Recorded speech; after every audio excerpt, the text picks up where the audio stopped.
right. And relax. Okay, good morning. Thanks, everybody. I'm also on jet lag. I'm 2 hours behind at the moment. I only arrived last night, so apologies. We'll get started. Welcome, everybody. This has been, I think there's been a lot of enthusiasm around with the group that's organised it, I think, in terms of setting up this event. Welcome to, the COP presidency has just started what's called ICANN. It's an initiative on climate action and nutrition. And it's quite a simple, sort of, I would say a starter one. But I think the group that's speaking today have known about nutrition and climate change and the interaction with land use, with agriculture and agriculture systems for a very, very long time. So I think really pleased to see this movement. The initiative is also in line with, is in parallel with WHO, the World Health Organization. So hopefully our event today will explain why nutrition is so central to the agriculture and food systems narrative, but also to the climate change, the imperative really coming forward. So we've got some really good sponsors for our event. We've got Eat Forum, we've got Lucienne who's going to speak today. We've got Rockefeller Foundation, we have Global Alliance for the Future of Food, and we have the International Federation for Medical Students Associations are all the co-sponsors of this event today, and we have a range of speakers who will represent them. A couple of our speakers seem to be a bit late. We'll see how we get on. We'll go with the ones we've got. If the others turn up, we'll have more time for discussion and input from you if we don't have other speakers, and be a little bit more generous on your time. There you go. So we've got 4 speakers currently here. So we've got Lucienne Al-Qadmani. She's the Director of Global Action at Eat Forum. We have Matthew, or Matt Wilson. He's Director of Seshango Corporation. I should have asked you all this before. And the author of 7-Gen Food System Vision, an ambitious plan to bring food sovereignty to the Lakota people of the USA. I'm going along, Rafael. We have Rafael Rioja. He's coordinator for Sustainable Consumption Program at IDEC in Brazil. And we have Patty Fong, who's program director for climate and health and well-being for the Global Alliance of the Future in Food. So without any ado, I'm hoping Lucienne is online.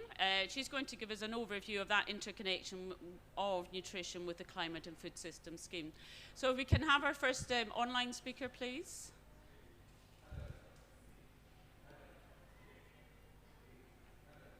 Hi, can you hear me? Oh, there's Lucienne. Great. Hi, Lucienne. Do you want to put your video on? Yeah, it says the host has disabled my video. No, we can hear you loud and clear. Yeah, but I can't turn on my video for some reason. But as long as you hear me, we can hear you loud and clear. Thank you for joining us, and we'll see what we can do. Can we enable our video? Oh, can you put your video on? Will it not come up? It says that the video has stopped because the host has stopped it. Okay. If you want to start, I'll see if we can sort it this time, and but if you can start your presentation, that'd be fantastic. Thank you. Great. Well, good morning, everyone from Oslo. I'm really saddened that I couldn't be with you in person today, but I'm honored to participate in this panel virtually. As you probably know, food is the single biggest emitter of greenhouse gases. It is responsible for more than 37% of human-caused emissions. It is also the biggest single driver of deforestation, represents 70% of fresh water use, and a massive polluter of nitrogen and phosphorus, and the biggest driver of land use change and biodiversity loss. Well, our current food systems don't just only kill our planets, but are also killing us. Today, food is considered the biggest risk factor for premature mortality and disease. If you combine all forms of malnutrition, hunger, undernutrition, micronutrient deficiencies, overweight, obesities, then these malnutrition issues combined affect more than 1/3 of us. 1/3, that is 1 in 3 people on the planet, is malnourished. If we look at China, for example, in China, the prevalence of diabetes used to be 1%. Now it's more than 12%. In the United States, half the population has diabetes or are pre-diabetes. Diet-related diseases is now the biggest killer. So food itself is actually killing people more than tobacco, alcohol, drugs, and unsafe sex combined. Now, according to the latest State of Food Security and Nutrition report, hunger rates are on the rise, and the world is moving backward in achieving Sustainable Development Goal number 2. The number of people affected by hunger rose to as many as 828 million in 2021, and around 2.3 billion people in the world were moderately or severely food insecure. And after a long pandemic, 3.1 billion people cannot even afford a healthy diet that meets their nutritional requirements. So our current food systems are not fit for purpose. They're destroying the planet, killing people, and for many, unable to provide the basic nutritional needs. They're also irresilient. They're irresilient enough to face the current global challenges: COVID, climate change, conflict, and economic crisis. The UN Secretary General, in his opening remarks a few days ago in Sharm el-Sheikh, stressed that human activity is the cause of the climate problem. So human action must be the solution. And I must say that food systems should be the center of this climate action. And in order to win this fight and achieve our Paris Agreement ambition, we need to radically and urgently transform our food systems into healthy, sustainable, equitable, and resilient ones. The 8th Lancet Commission report on food planet health that published in 2019 had the answer to that. It has set for the first time ever the science-based target for food systems to simply answer one question: how to feed around 9 billion people by 2050 a healthy diet without destroying the planet. And the Commission introduced a combined approach. First, transition to a planetary health diet, which is a diet that is plant-rich, flexitarian, and can be locally adapted to different contexts. Adoption of sustainable production practices to stay within the planetary boundaries that the Commission has defined as the upper limit of environmental effects for food production at the global scale.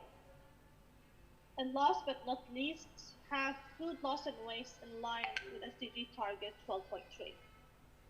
Now, this will also require some massive multi-stakeholder collaboration at a level never before seen across all sectors at global, regional, national, and local levels. So, ladies and gentlemen, we have reached tipping points. We have enough science and evidence to act to prevent irreversible changes in the climate system and to secure a habitable planet for future generations. Now it's time for accelerated collective action. Thank you. Thank you so much, Lujane, for sort of setting the scene, making those interconnections between food systems, nutrition and climate, and really some quite stark figures there. Thank you. So we'll move on to sort of real experience, how that really plays out in the real world. We're going to start with Matt. if you want to, oh, we've now got Lejeune. I wonder if we can move to the slide deck, please. Thank you. On you go. All right. Haumadakapi, Matthew Wilson Machapalo, Shante Washtia Napechu Zapalo. Hi, everybody. My name is Matt Wilson. I'm a citizen of the Sicangu Lakota Nation. Our homelands are in Rosebud, South Dakota, in the U.S. I work for Sicanguco, which is an indigenous organization looking to transform systems in the area of health, education, housing, and food systems. Our work at Sicanguco has always been grounded in what we call 7-gen vision. It's really asking ourselves, what world do we want to see for our great-grandchildren's great-grandchildren? And so that's what we do. We want to make sure that there is an abundant and safe world. And we ask that of our community. And some of the things that came up was a revitalized relationship with buffalo or bison. And for Lakota people, we are known as buffalo people. It was a major part of our food system. And it not only provided food, but provided clothing, housing, tools, economics, and trade. So to be able to have that again on our reservation was very important for us and for our elders. And so back in 2020, we launched Wolakota, Regenerative Buffalo Range. We started out with 100 heads of bison. It was a really beautiful sight to see buffalo being back on our homelands again. And so just to give you some context, our food system was decimated, and the first thing that was targeted was buffalo. And so to be able to have the first 100 back on our homelands was very beautiful. And indigenous people had sustainable and complex food and societal systems. And for us, buffalo was really a big part of that. And so for today, we've been able to harvest over 50 community buffalo harvests. And that buffalo has been able to go back into our community. So to be able to have a culturally relevant and a more leaner protein source for a community was really powerful. Especially with our Lakota Immersion School, we've been able to really transform their school lunch program and to be able to have bison a part of that again. We also included other indigenous foods, some of them like team slub, which are wild prairie turnips, wild rice, a lot of complex carbohydrates. So to be able to have that again for a new generation of Lakota people to have the same kind of diet that our ancestors had. Just to give you some context for myself, my generation, I didn't grow up eating buffalo. Buffalo wasn't available to us. And so to see my little brother who goes to the immersion school and come home and tell me that he had buffalo today, you know, it really warms my heart and gives me a lot of hope. And over this past summer, our partners at World Wildlife Fund did a study examining the ecological impacts of buffalo on their homelands. And just in these past 2 years, we've been able to see some changes. We've seen reduced invasive species, healthier native grasslands, reduced bare spots, and increased biodiversity. And so in the coming years, we see that we're going to have an excess of 250 buffalo that we were able to harvest each year, and that's able to be given to the community members. And Wolakota is just an example. Sorry, these flies are terrible. Wolakota is just an example of a local solution, a 7-gen solution. And while bringing buffalo to your communities may not make sense for you, but being able to examine the foodways of indigenous people in a certain region and listening to their perspectives and their needs in order to make solutions, that's something that's transferable. Thank you. Thank you, Matt. You've just added a whole nother element in that's cultural. That's being at home, your own indigenous aspect into that whole climate food. It seems a way up here, but you've just brought it really home for us. Thank you very much. So I'm really pleased Ramina's just joined us, Ramina Paulette. She's from Food at COP and from Kenya, a youth activist here to speak to us today. Good morning, everyone. Good morning. Good morning. Okay, she's already introduced me. Food Corp is actually running a campaign right now, which is called Our Plants, Our Culture, which is advocating for indigenous vegetables and fruits from Africa to be served here in COP27. The reason why we came up with this indigenous vegetables aspect is because we really need to go back to our roots. The many people from the global south who have their own culture that is kind of made into a system where many people take in plant-based meals. For me, I come from a community called, the tribe called Luo, but I'm actually mixed with Kikuyu. So for us, mainly we take indigenous vegetables just right next to the lake and even outside in the hills. So for us, we are trying to advocate for such things like food sustainability, but also linking it up with climate change, because we believe that we can make a difference through the diet that we are taking.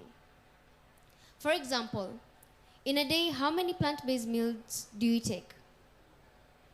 This is just a question for you to digest, and I know you know the answer.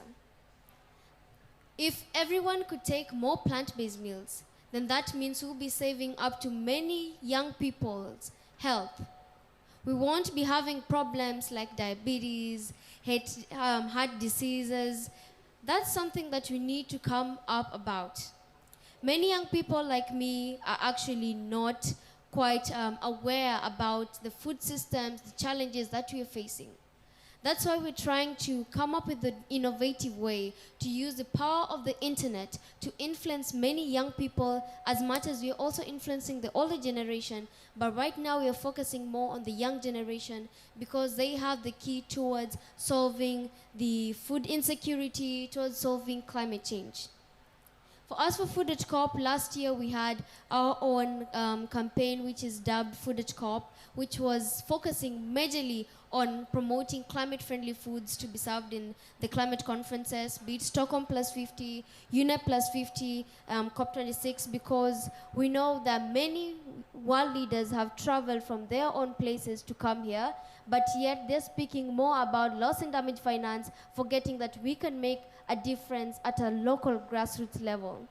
For me, as a person from an indigenous community, I always tell my fellow people, my fellow kids, and my fellow teenagers that they could make the change. And the change starts with them.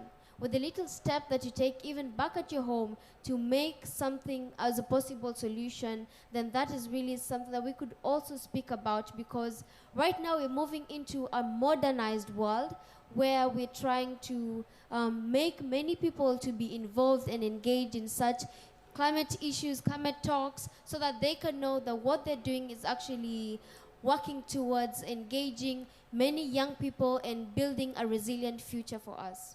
He spoke about the buffaloes. For me, I come from a community in the Mfangano Island, which is a place in the Lake Victoria. I've been seeing the drastic changes, be it with pollution, be it with sewage exposure, even chemicals, that has really affected our agricultural output. Mainly in Africa, since I come from Africa, mainly in Africa, we depend on the rain-fed agriculture. That's where climate change comes in. We've been having different types of weather patterns that has really affected the output of our agricultural outputs. Like, we have tried to come up with different ways, such as influencing other people to grow their trees, to do sustainable agriculture in their own place. We are trying to tell them that they could actually do something at their homes by using waste plastics to make kitchen gardens. That is also solving waste disposal, which is actually one of the biggest concerns of the whole African system within this time of, let's say, this short period of time that you've been given for the 7 years. We're right now trying to come up with different ways on how we could address such issues, most especially dealing with nutrition and health.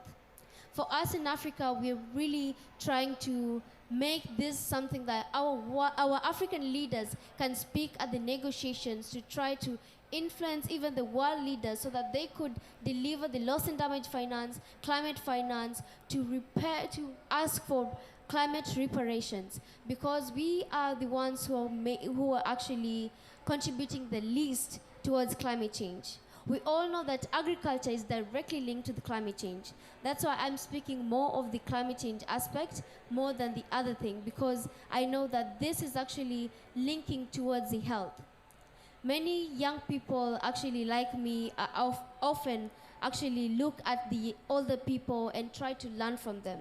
For me, I'm trying to learn much more from my grandmother.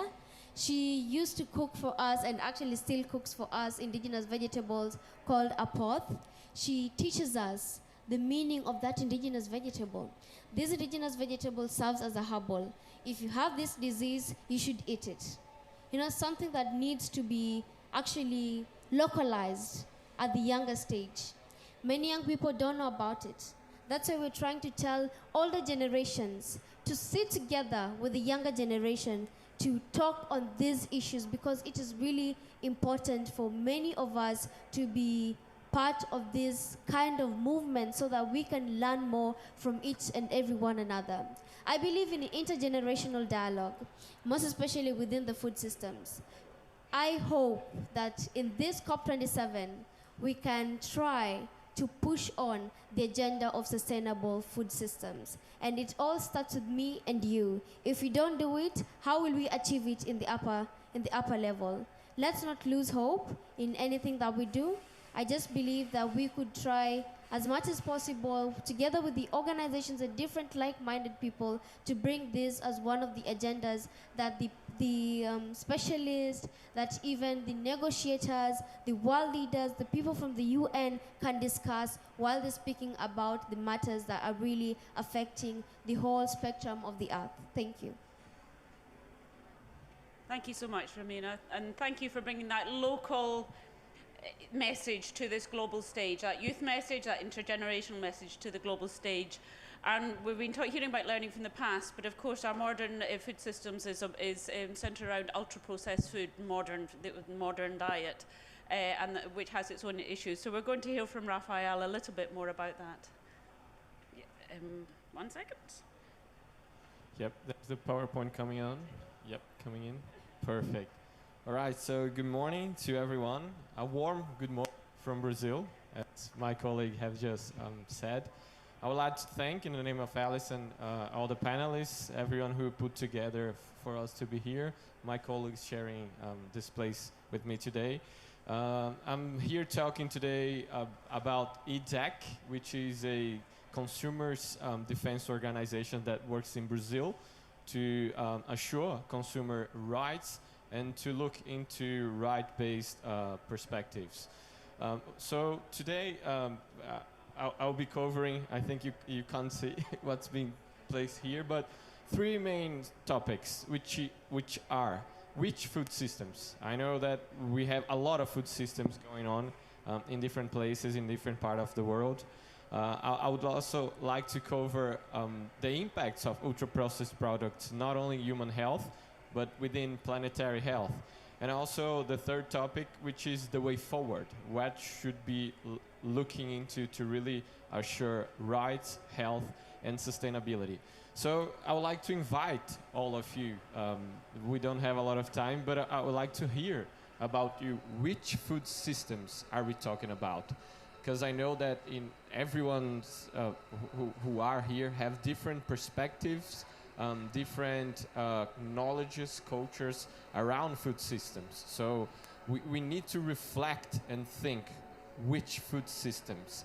But what we have at the moment is that the hegemonic food system that we have worldwide, not only in the global south, but in the global north as well, is not delivering health for people, neither respecting human rights and the right owners of the lands, neither are respecting planetary boundaries. So what I bring to you here on the right part of the slide, it's a picture. You can see a lot of green area, but it's from the center part of Brazil.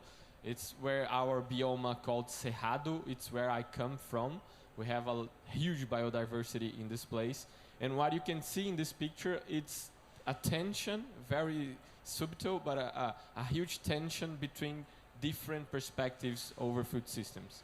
On the right part, you can see a bush, a forest, It's an indigenous land acknowledged and producing agroecological food.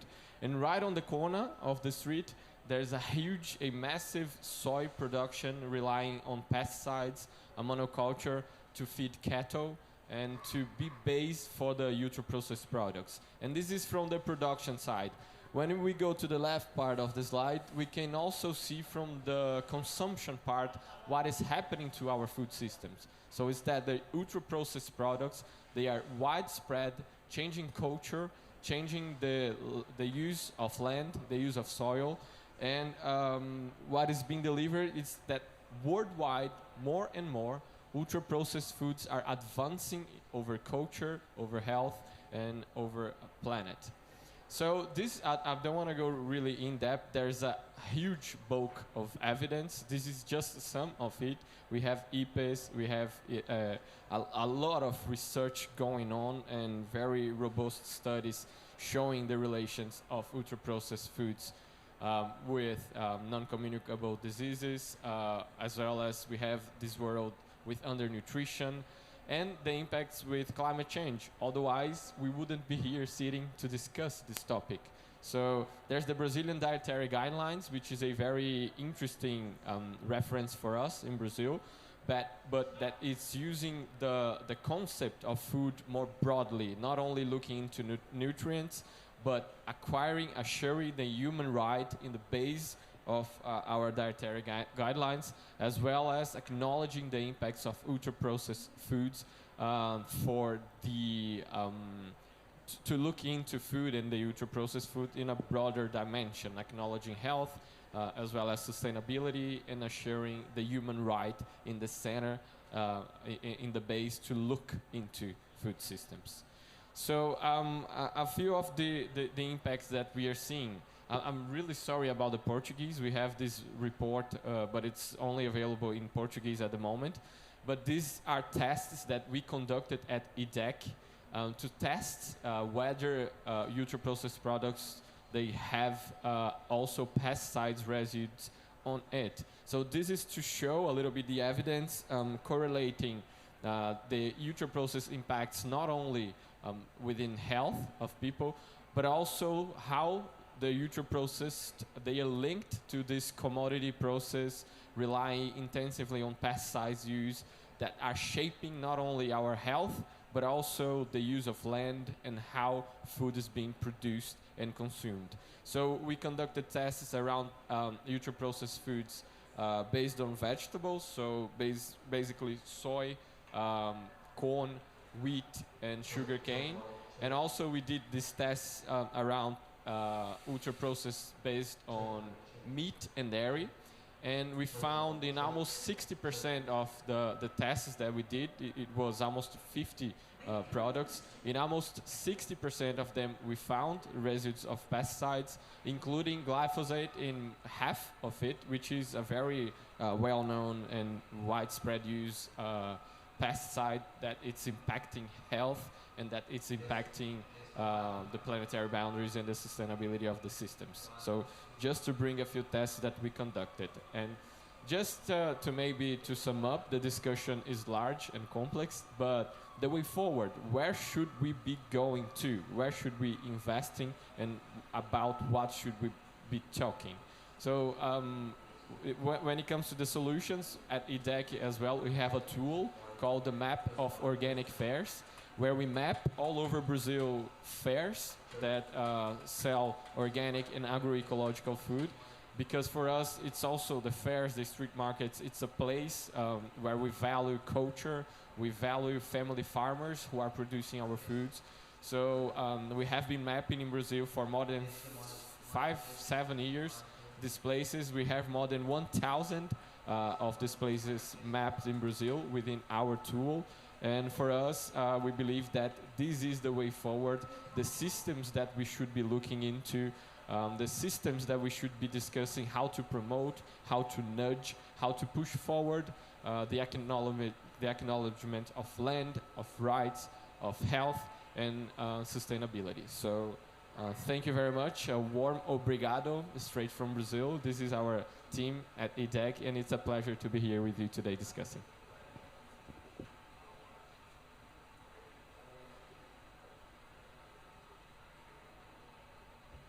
Thank you, Raphael. Again, we're hearing going back to those original foods, going back to that tradition, and I think this is a recurrent thing, and just that shock and that those images really do bring home that transition that we're making and making rapidly globally. And how do we put a sort of halt to that and question what's happening? I mean, really, it can be quite scary. We're going to move now to a medical perspective. We've got Mohammed Isa, who's from the International Federation of Medical Students Associations. He's also a medical intern himself, who's going to give that perspective from the medical profession. Here it is. So yeah, thank you so much for inviting me to be here. So in terms of the health response and climate change and nutrition, if I remember throughout my medical school years, we never learned about food systems except when we're speaking about the healthy lifestyles and the unhealthy diets when it comes to NCDs. That's the only, I guess, engagement I would say with the food systems and nutrition in general. However, when we come to speak about what we need to do in terms of nutrition, in terms of climate change, in terms of food systems, we need to understand the interlinkage from both sides. How the climate change is affecting our food systems and how our attitudes, how our behaviors in terms of food consumption is affecting the climate.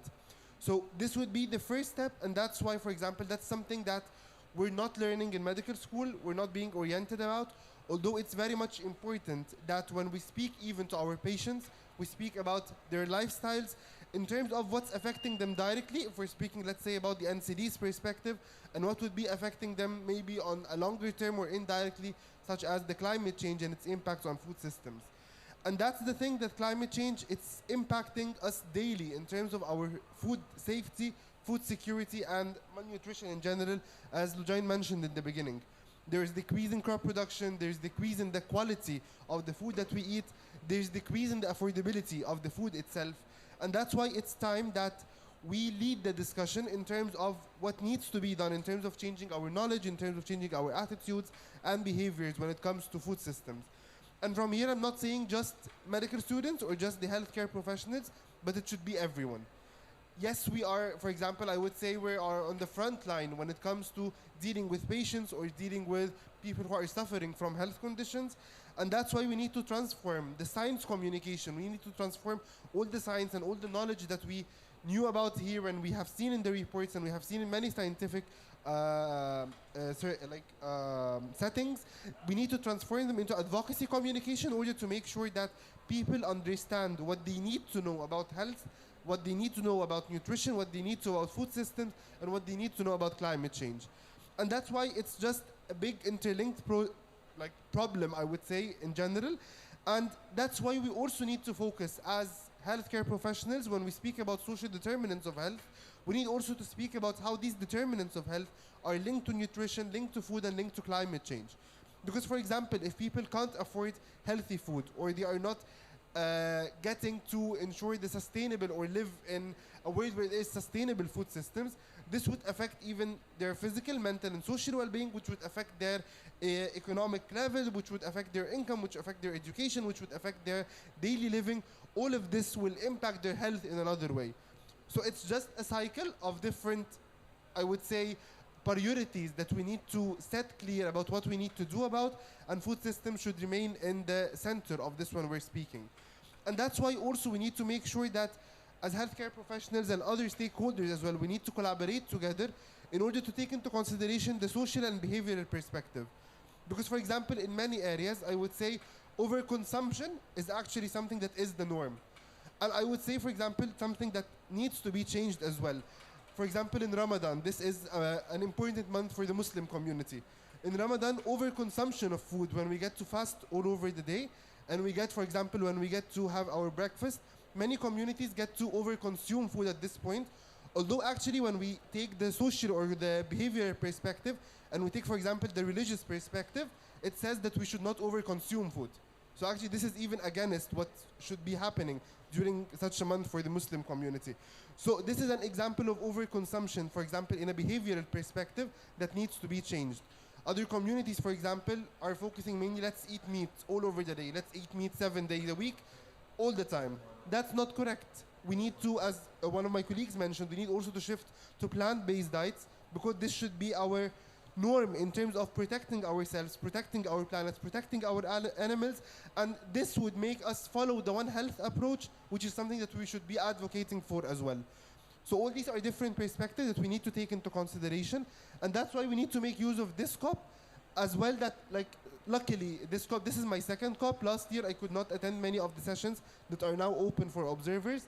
But now, for example, they are discussing the Cornevia Joint Work on Agriculture.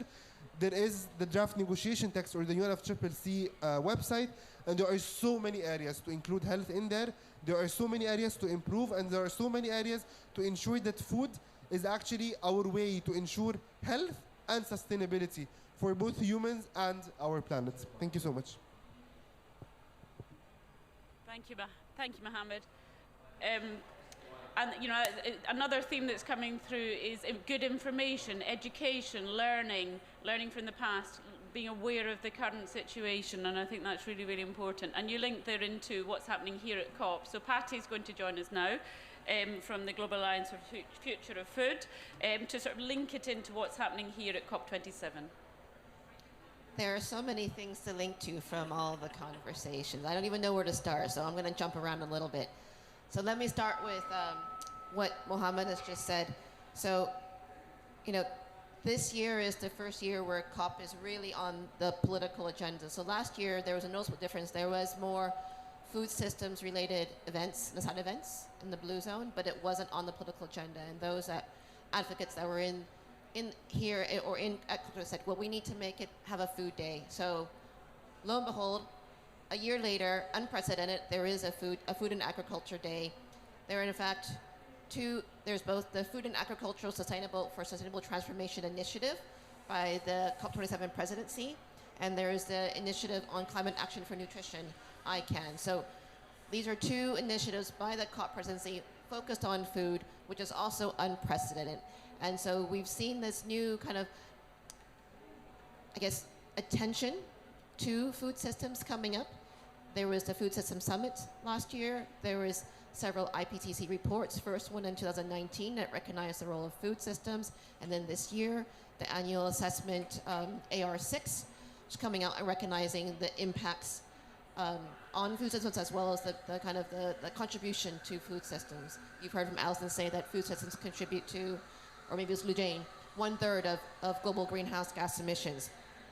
And you've heard Mohammed talk about the Coronivia process, where there is active advocacy to broaden the mandate from a focus on adaptation and agriculture to much more broadly including food systems, and still trying to create awareness of the difference between going from particular agricultural production to a broader food systems perspective, which includes addressing diets and consumption and food loss and waste, and looking at all the interconnections that drive kind of the health of planetary health as well as human health. And let me just dive deeper into Coronivia. There are a lot of, so asking what is happening. You've heard about this need to go back to, you know, kind of indigenous foods, local foods, but we're actually headed in the wrong direction. So there's a couple of reasons for that. One is the politics. So there's a politics of trade, for example. So about a year ago, a good number of African countries were supportive of including agroecology in the Coronivia process. Then you have Ukraine-Russian war. And all of a sudden, where are the supplies of fertilizers and grain coming from? So that was happening in the spring of this year, in February, March, April. Then you had the Bonn discussions on the Coronivia continuing in June. All of a sudden, all those negotiators kept quiet. They no longer were publicly advocating for agroecology anymore. Wonder why, what was happening? What was happening politically behind the scenes to create pressure for these governments to no longer move away, using agroecology to move away from dependency on imports of fertilizers, for example, and to maintain that dependency that they're locked into in terms of importing grains from overseas. Another driver for the current modern industrial food systems is subsidies. So over 600 billion a year is spent on subsidies for agriculture production. 86%, so more than 500 billion, have no safeguards on environment, climate, or health. Most of these subsidies, so this means most of the subsidies are potentially harmful. There's no constraints on herbicides, pesticides, synthetic fertilizers, on health criteria, and they are supporting emissions-intensive and unhealthy commodities. They receive most of the fiscal support. So, for example, sugar, beef, dairy, and rice. These four commodities represent 80% of the global emissions from cultivation practices. And what is this doing? So these incentive systems are disincentivizing investments in our production of healthier and more nutrition, more diverse foods. The production is moving away from indigenous food products. We're losing local knowledge as a result. The dependency on these commodities are increasing. Richer countries are then investing more in the overconsumption of meat and dairy. Poorer countries are investing more in kind of, let's say, cereals, and there's very little money going towards the production of fruits and vegetables in general. Now, it's not only production, it's also consumption. So governments are also subsidizing basically the marketing of unhealthy foods. So, for example, the European Union in 2018 to 2020 spent 60 million for the marketing of the consumption of pork, beef, poultry, and lamb. And most countries in general are subsidizing the consumption of meat and dairy more than plant-based sources of meat and protein. Of protein. We worked with a number of healthcare organizations on a survey, including with the International Federation for Medical Students Association, to better understand how are health professionals looking at this connection between food and health. And we found, at least from this online survey, that 80% agree that health and food systems are connected, and that 84% agree that we need to promote more nutritious and diversified whole food diets. But going back to the Cornivia process, when you talk to, they are agricultural ministerial representatives that are in the room, you say, well, we need a food systems protected. We have to bring in health. And they'll say, well, that's not our problem. That belongs to the health ministry. That's another ministry. So there are silos happening within the governments, within the ministries, where they're not communicating, they're not collaborating, they're not seeing the links between consumption and production. So we recently came out with a report which showed that of the public sources of climate finance, only 3% is going towards food systems, right? Compared to the 33% of emissions from food systems. So it's a huge disconnect. Meanwhile, most of that finance is going towards clean energy and transport. It should go there, but we also need to increase the amount that's going toward food systems, given the scale and the proportion of food systems that are contributing to greenhouse gas emissions, and not only for mitigation, but for adaptation, right? Because when you're addressing food systems measures, it's addressing both. It's not one or the other. And actually, you're building resilience, and you're contributing to mitigation. So what is then the call to action for us? We looked at the NDCs. We looked at how do you apply a food systems approach into how countries are developing their climate action plans, the nationally determined contributions. And we found that actually most governments are not consulting with health stakeholders. They're thinking climate solutions. What does health have to do with that? So actually you're losing out on a lot of solutions, on the identification of problems and solutions with health sector stakeholders if they're not in the room and engaged in developing those solutions. So this is a call to action for food system stakeholders, for health stakeholders, to really engage and advocate in the climate community amongst climate negotiators to be included. Thank you. Thank you very much, Patty, for bringing this full cycle and back into the COP. So we've been from the real problem that Lujain presented through real life situations and presentation of solutions, health response, back into this and grounded us in the COP here today. We've got about 7, remember we do have Lujain online as well, so I wondered if anyone in the floor would like to ask a question. We've got one over here.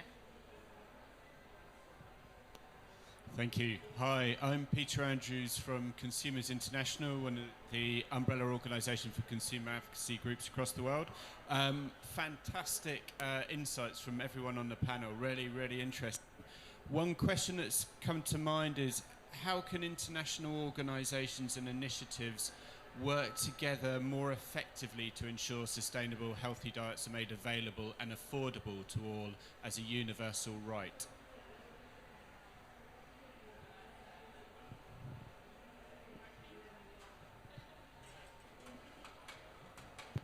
Lujane, you may want to just, we'll come to you in a second. So if we can get Lujane on the screen, our online participant, but I wonder if any of the panel here want to take it first, about a right.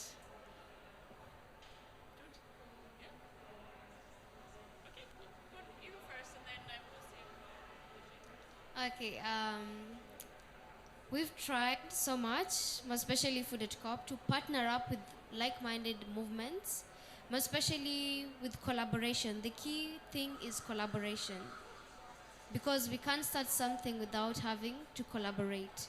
So that's the main thing I could say. I don't know if it's really answering your question, but I feel like your question is really technical because it needs a lot of efforts towards that. So the main thing is first collaborating, after collaborating, joining efforts, having different networks to combine together, forming a correlation, like let's say a one body or something, where you'd get to connect together with passing it as a policy or a proposition paper, because it has to be passed down legally to the UN so that it can be established. But it's a whole lot of process, but mainly what I like to say is just partnership. That's the main thing. Sorry, Lujane, would you like to come in on this one? Yes, of course. And that's a very great question.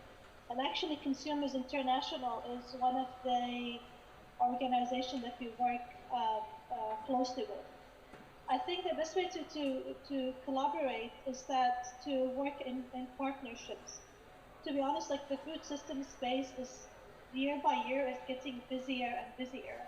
And sometimes we tend to duplicate efforts, launching many initiatives that kind of targeted either the same challenge or the same audience, that sometimes makes the food system actors or stakeholders more confused. And as part of that, we have partnered with several organizations, including GAME, WWF, CARE, and many others to launch what we call the Food Forward Consortium, which is meant to be a consortium particularly targeting non-state actors to come together for collective action on shared agenda, which is basically accelerating action for food system transformation to meet the climate targets. And it's meant to be in two levels. One, the global level, which is meant to reach the scientific consensus of what we need for food system transformation, setting the science-based targets that can be applied at the global level, national level, and the local ones. And that means bringing different initiatives together that is done by the food systems, non-state actors in that space.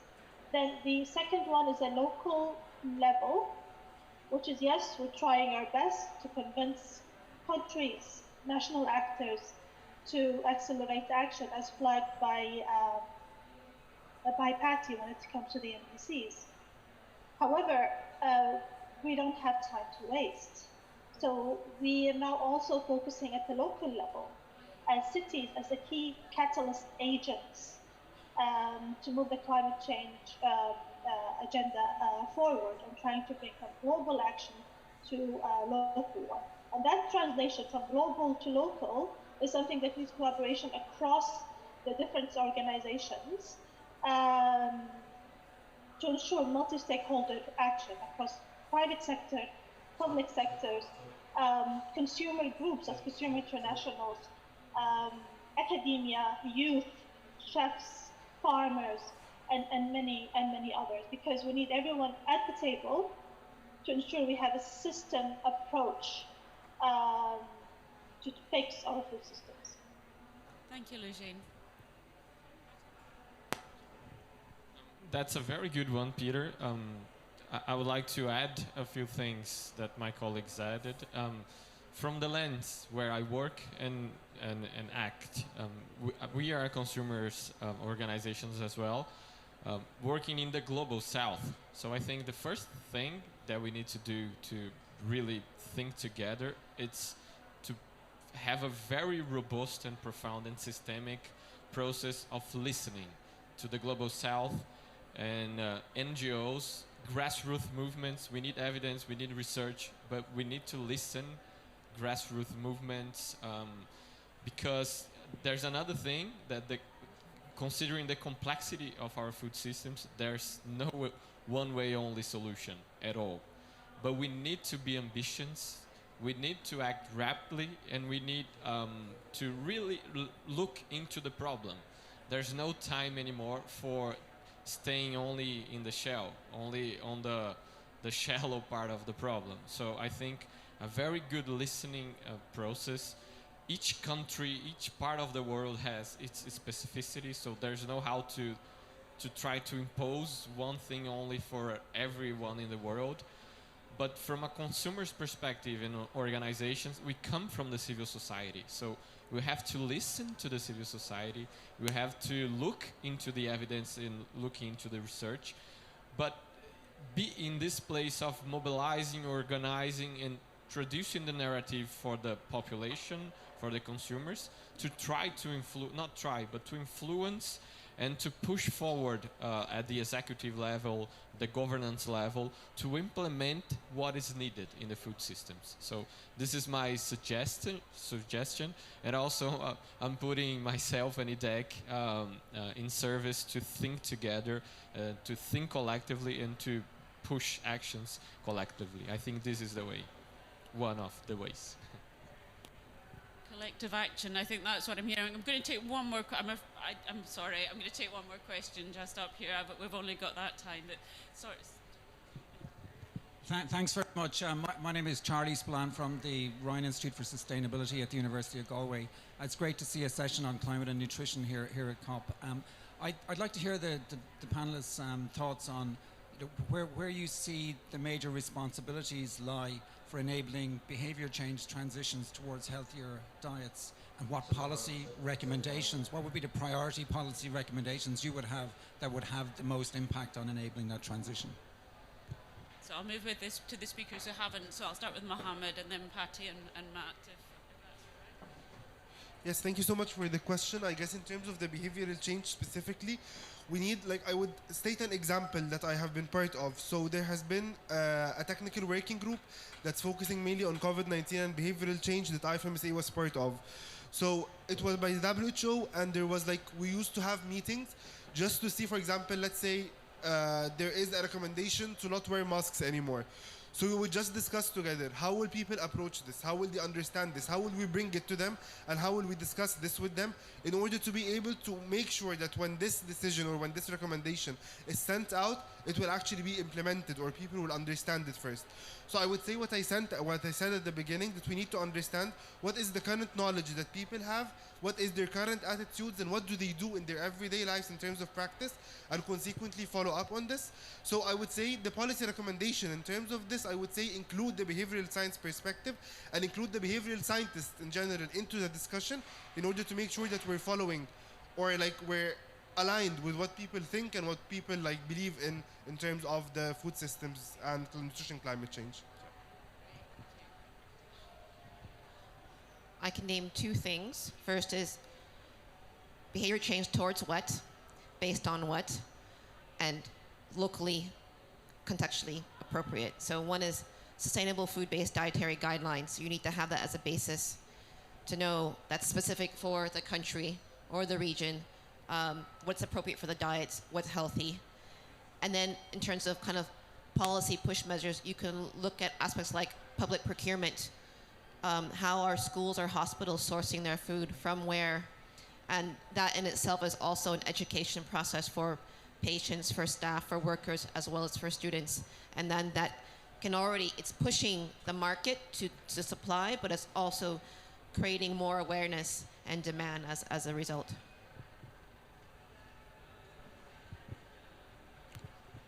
Thank you, Patty, for bringing that up. Just from my community and my perspective, school lunch program especially, what's going on right now is that it's a youth-led movement to really transform the lunch program. Right now we're kind of constrained with the state governments and kind of the my food pyramid or my plate. And it really isn't culturally relevant to our community. Dairy is something that indigenous people can't really digest. And that's something we're trying to transform, I guess, and just change into like what does my native plate look like? What does a culturally relevant, my food pyramid look like for my community? And so that's something that we're trying to transform on Rosebud.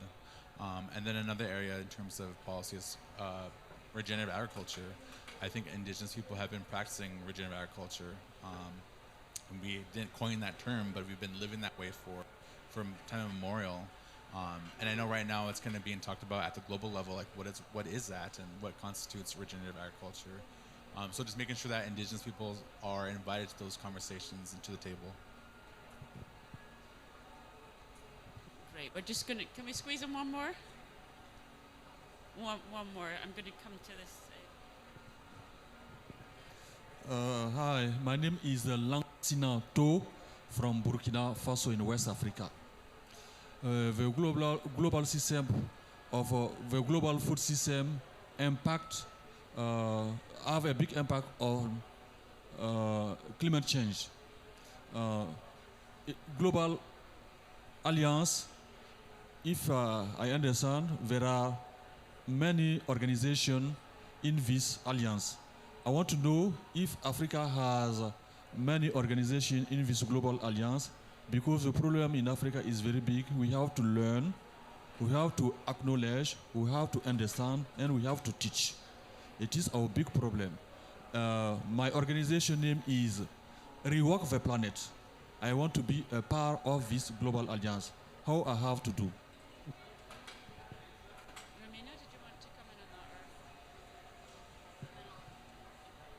I could say that there are many organizations that are being formed in Africa, most especially dealing with food systems, because Africa is a huge continent and we're like being left out. That's why you're seeing many types of organizations, especially the international organization, starting their own chapters here in Africa to build up that foundation, so that we can have such conversations, even dealing with our food systems and most of the problems that we have. I think that could answer your question. And maybe another thing is perhaps like with the voices of African youths are right now becoming more amplified within these kind of conversations. Like for me, I'm a young person. You can't believe I'm 16, just right here. So you are seeing a change in this generation, and this generation is actually going to make a quite advanced difference, most especially with the African type of system with us. So I think for you, mainly Africans, we are bringing out that narrative that we could make some sort of coalition of many farmers, so that they could try to be in these conversations, in these dialogues, to speak on what really, what's the way forward for them, and perhaps how they could be more involved and more aware about these urgent need for food sustainable systems. And in my take on there, and I'm going to wrap up and just to say a little plug. I didn't introduce myself. I'm from the Health and Climate Network, and what the Health and Climate Network do is create conversations like this. It's linking the health perspective into the climate perspective, the food systems perspective, energy systems, cities and transport. So we're trying to bring that perspective in and create conversations and link up, break down those silos of conversation. And we've also, you'll see one of our papers was specifically focused on Africa, which has a food section within it. So, really, you got information. If there's some leaflets here, please do take one if you want to be part of this ongoing conversation, and we can help connect you with others across Africa that we've been working with or internationally.